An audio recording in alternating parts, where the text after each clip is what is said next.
What does it really mean to be a consistent leader? If you want to build truly engaged teams, you have to master consistency, not just in what you do, but how you show up.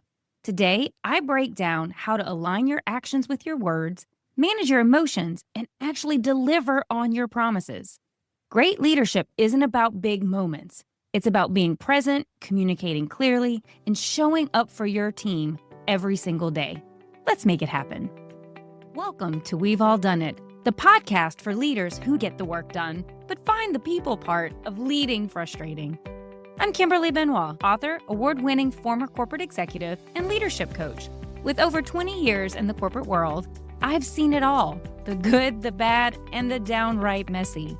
If you've ever avoided a tough conversation, played favorites without realizing it, or just wondered, why is leading people so hard? You're in the right place because we've all done it. This is your space for real talk, real solutions, and no judgment.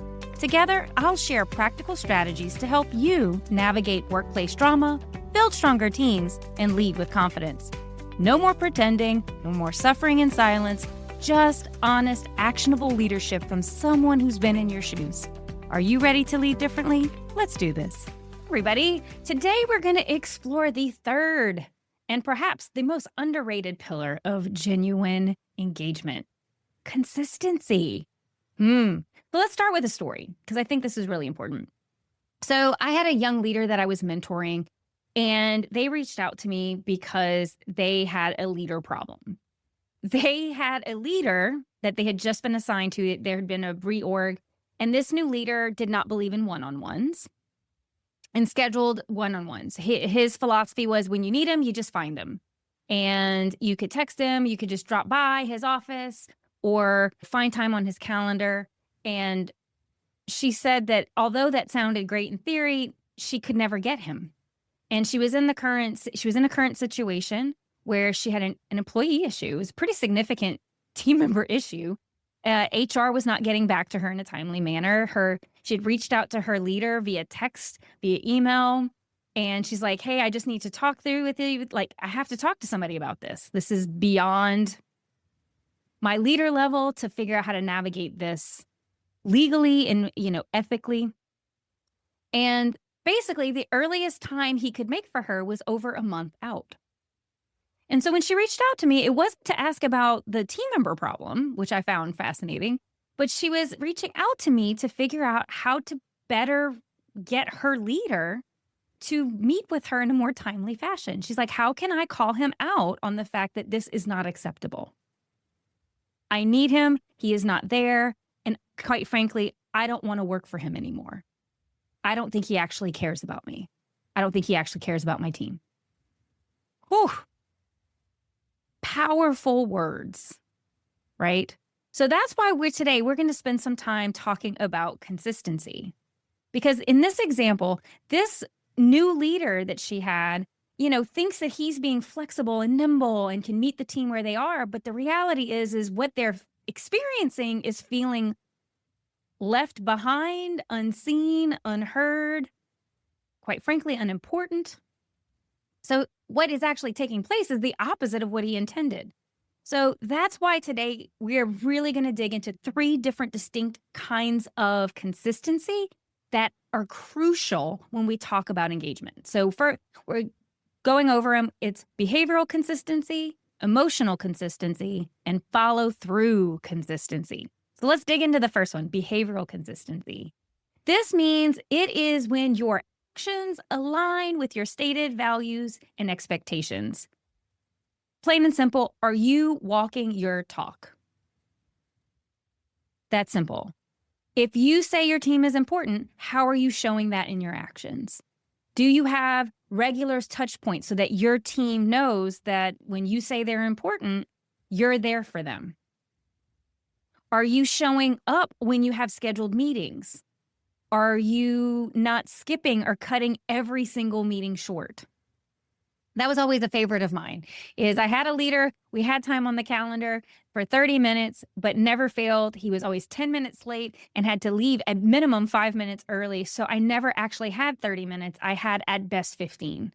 And I had to make sure I crammed in as much stuff as possible in 15 minutes. But at least I knew I had 15 minutes, right? That's something. But again, it comes back to, I'm not talking about rigidity or inflexibility. Unlike this other leader that I was referring, schedule changes happen. Things move and we do have to flex. But what I would ask you to consider is, how are you making time to show up and hear what your team needs to tell you? Not just when you need to communicate to them. Because the reality is, they need your time. They need your attention. And you have to make space. Because ultimately, an engaged leader is the foundation for an engaged team. They have to feel you are as engaged in them as you're asking them to be engaged in their job.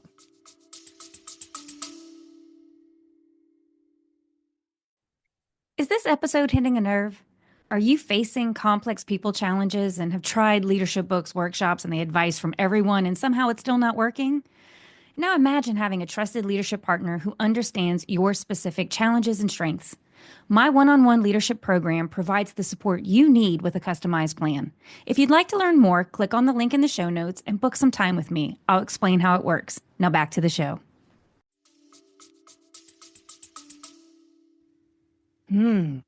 All right, that was a big one for the first one. So let's get into emotional consistency. Oh, this hits all of us, I promise. So when I talk about emotional consistency, I'm not saying like we have to suppress how we feel, or the converse of that, like come out and pretend we're happy all the time or overshare. What this talks about is trying to be as relatively stable emotionally as possible so that people can count on you to be there. And this matters a great deal because statistics tell us that teams with emotionally unpredictable leaders spend up to 20% of their mental resources trying to manage and anticipate their leaders' moods rather than actually doing their job. So if you are in a place, and I will own it, like I have been in places of burnout where I showed up and was the raging lunatic of the day, and I wasn't maybe the best at managing emotional shifts. Like, we are human. We're human. But we have to also be mindful that once in a while is a thing, but if this is what's happening day in and day out, we are damaging our teams. We are creating the major cracks in the foundation of our teams feeling like they know what to expect when they show up at work today. Again, I fully understand that we are in environments where we're being asked to do more with less, and that stress is at an all-time high. Burnout is really high. This is the ultimate moment when I say, as a leader, you have to take care of yourself and fill your cup so that you can show up and take care of others. You have to make space and boundaries for yourself, because that translates into what your team does, how your team performs, and how your team shows up. Plain and simple. All right, lastly, the third dimension, which is follow-through consistency. This is doing what you say you will do when you say you will do it. One of the companies I used to work for called this the say-do ratio. How often do you do what you commit to? And so this is really important because this is a huge predictor in trust in your leader. And it just, again, put yourself in your own employee shoes.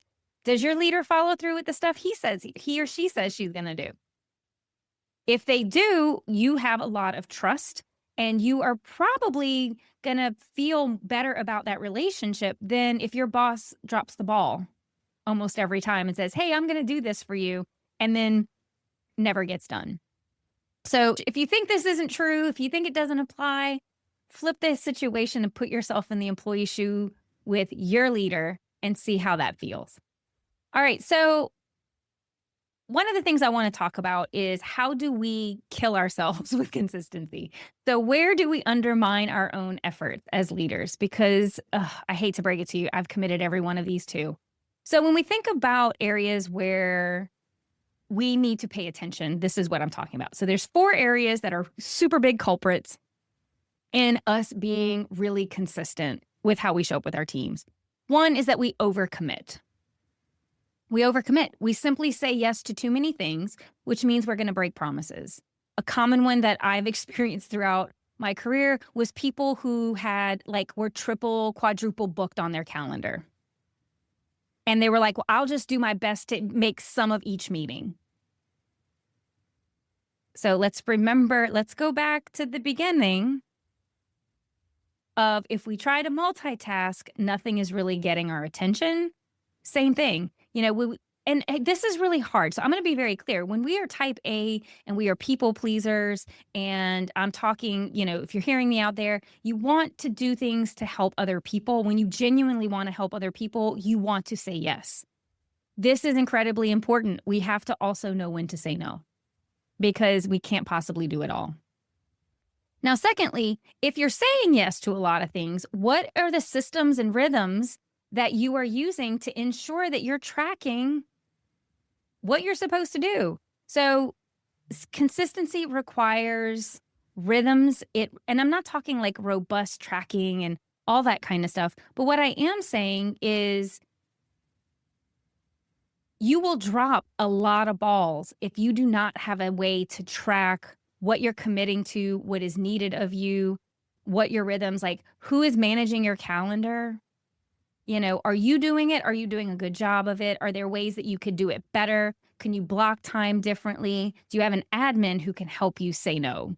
I knew leaders all the time who they weren't the bad guys. It was their admins who were the ones who were the heavies. I remember a conversation with a C-suite admin, and I asked her, what was the one thing people most missed about her role? And she said, I wake up every day knowing I'm going to disappoint people because I'm going to tell them no, because I'm protecting their time. And so how can you employ some of that mentality of you can't be everything to everyone? You're going to have to decide your priorities.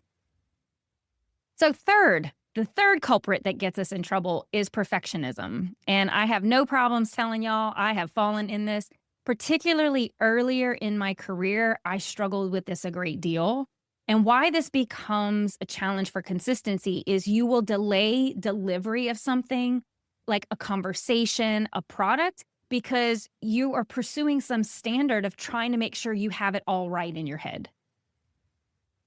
It's never going to be perfect. No conversation is ever going to be perfect. And so the quicker we can become comfortable with the idea of a B+ mentality, the better that becomes, because we're willing to take action even if we're not 100% certain.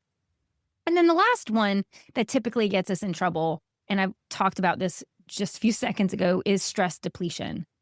Consistency and engagement requires a lot of energy.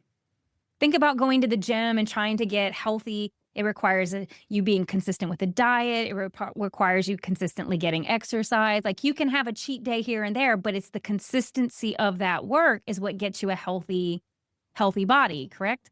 Well, the same applies with engagement.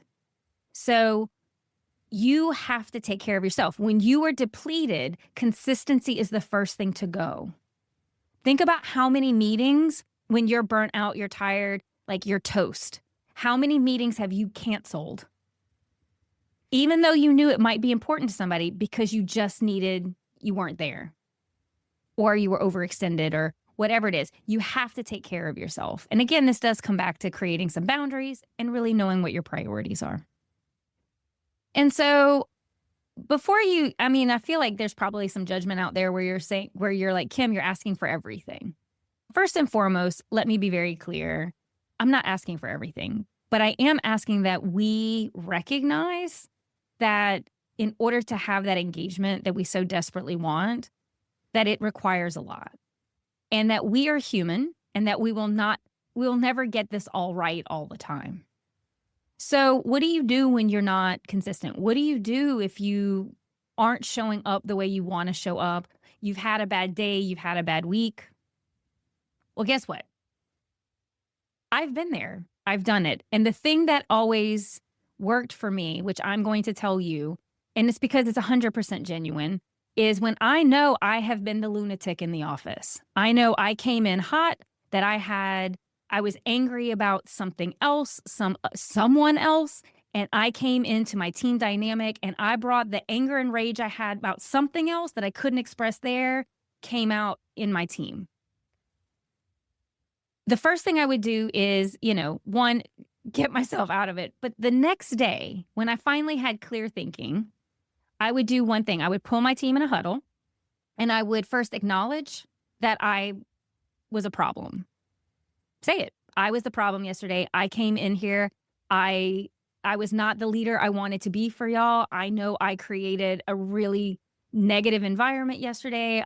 Whatever it is you did, acknowledge it. 1. 2, then genuinely say you're sorry. Say you're sorry if you upset anyone, you disrespected anyone, if you made anyone feel badly for trying to ask you a question, whatever it is, apologize genuinely. And then commit to saying, hey, this is not who I want to be. I'm trying to be better. And I genuinely appreciate if you guys, I need your help to be better. And I promise I will do better. So but it has to be with going back to that authenticity. You have to mean it. It has to be genuine. Because again, we are human. We're going to make mistakes. We're never going to get this all right every day, all day. Okay, so as we conclude our series, I want to pull it all together. So the 3 pillars, right? So present and authenticity is about creating the connection that makes engagement possible. Second, clear communication makes understanding. Second, clear communication provides the understanding that makes engagement meaningful. And lastly, consistency builds the trust that makes engagement sustainable for those days that we don't get it right? So each pillar reinforces the other. Without all 3, engagement initiatives will always fall short. So as I leave you today in this final episode, I want you to consider a very big question as we have gone through these last 4 weeks together. What is the actual experience of being led by you? Not what you intend, what you hope it to be, not what, your leadership philosophy states or the posters on your wall, but the actual lived daily reality of working on your team. Engagement isn't theoretical, it's experiential, and it's created one interaction at a time through presence, clear communication, and consistency. So hey everybody, this is Kimberly Benoit again, just reminding you that great leadership is not about the grand gestures. It's about showing up day after day in ways that make people feel valued, informed, and secure. Take care, everyone. I've got 2 things before I let you go. 1, if you've ever gotten any value from the show, please leave a 5-star review. It really helps and absolutely makes my day.